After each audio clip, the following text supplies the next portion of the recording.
ఏపీలో ప్రభుత్వ ఉద్యోగులు పెన్షనర్ల చిరకాల వాంఛైన హెల్త్ కార్డుల సమస్య పరిష్కారానికి కూటమి ప్రభుత్వం అడుగులు వేసింది. గత 6 ఏళ్లుగా ఈహెచ్ఎస్ సేవలు అందక ఉద్యోగ కుటుంబాలు పడుతున్న ఇబ్బందులపై ముఖ్యమంత్రి చంద్రబాబు నాయుడు సానుకూలంగా స్పందిస్తూ సమస్యల అధ్యయనం కోసం సిఎస్.కె. విజయానంద్ నేతృత్వంలో 7 సభ్యులతో కూడిన హై లెవెల్ కమిటీని ఏర్పాటు చేశారు. గత వైసీపీ ప్రభుత్వ హయాంలో ఉద్యోగుల జీతాల నుంచి కోత విధించిన 180 కోట్లను ఇతర అవసరాలకు మళ్లించడంతో ట్రస్టులకు చెల్లింపులు ఆగిపోయి కార్పొరేట్ ఆసుపత్రుల్లో ఉచిత వైద్యం నిలిచిపోయింది. తాజాగా ఏర్పాటైన ఈ కమిటీ 60 రోజుల్లో నివేదిక సమర్పించనుంది. దీని ఆధారంగా నగదు రహిత వైద్య సేవలను పునరుద్ధరించాలని ప్రభుత్వం భావిస్తోంది. చీఫ్ సెక్రటరీ గారి ఆధ్వర్యంలోనే మరి ఇవాళ జిఏడి సెక్రటరీ, ఫైనాన్స్ సెక్రటరీ, మరి హెల్త్ సెక్రటరీ, ఆరోగ్యశ్రీ సీఈఓతో పాటు ఉద్యోగ సంఘాల ప్రతినిధులుగా మమ్మల్ని కూడా అందులో మెంబర్స్గా చేసి 60 రోజుల్లో దాని మీద రిపోర్ట్ ఇచ్చి దాని వ్యవస్థను ప్రక్షాళన చేయాలని చెప్పడం జరిగింది. ముఖ్యమంత్రి గారు ఇంత శ్రద్ధ తీసుకుని ఈ వైద్య సేవల మీద మరి శ్రద్ధ తీసుకుని కమిటీ వేయటం వల్ల మరి కమిటీ మీటింగ్ కూడా ఈ నెలలో జరగబోతుంది. వీటన్నిటికీ సంబంధించిన ఇన్పుట్స్ను కూడా మేము ఆల్రెడీ చీఫ్ సెక్రటరీ గారికి వీళ్ళకి కూడా ఇచ్చాము. వీటన్నిటి మీద ఎక్సర్సైజ్ జరుగుతుంది.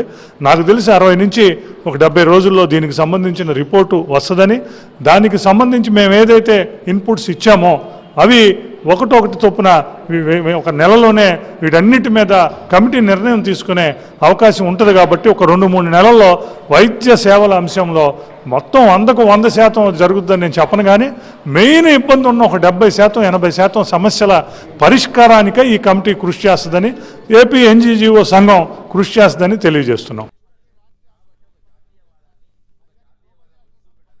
వైద్య సేవలతో పాటు ఉద్యోగుల ఇతర పెండింగ్ సమస్యలపైన ప్రభుత్వం వేగంగా నిర్ణయాలు తీసుకుంటుంది. మహిళా ఉద్యోగులకు ఊరటనిస్తూ చైల్డ్ కేర్ లీవ్స్ పై ఉన్న వయోపరిమితి ఆంక్షలను తొలగించడం ద్వారా దాదాపు 2 లక్షల మందికి ప్రయోజనం చేకూరనుంది. అలాగే ఆర్టీసీ ఉద్యోగుల పదోన్నతులు, డిఏ మంజూరు, పెన్షనర్లకు అడిషనల్ క్వాంటమ్ ఆఫ్ పెన్షన్ పునరుద్ధరణ వంటి అంశాలపై ప్రభుత్వం సానుకూల ఉత్తర్వులు జారీ చేసింది.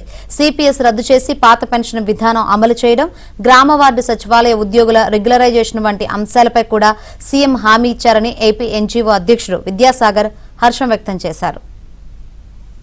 ఇప్పుడున్న 2 లక్షల మంది మహిళా ఉద్యోగుల్లో దాదాపు 1,60,000 మంది ఆ లీవ్ను వాడుకోలేని పరిస్థితిలో ఈ విషయాన్ని మొన్న ముఖ్యమంత్రి గారి దృష్టికి తీసుకెళ్ళాం. ఆయన అప్పటికప్పుడే చైల్డ్ కేర్ లీవ్ మీద ఏదైతే ఇబ్బంది ఉందో అప్పుడు చైల్డ్ కేర్ లీవ్ను శాంక్షన్ చేసింది కూడా ఆయన ముఖ్యమంత్రిగా ఉన్నప్పుడే.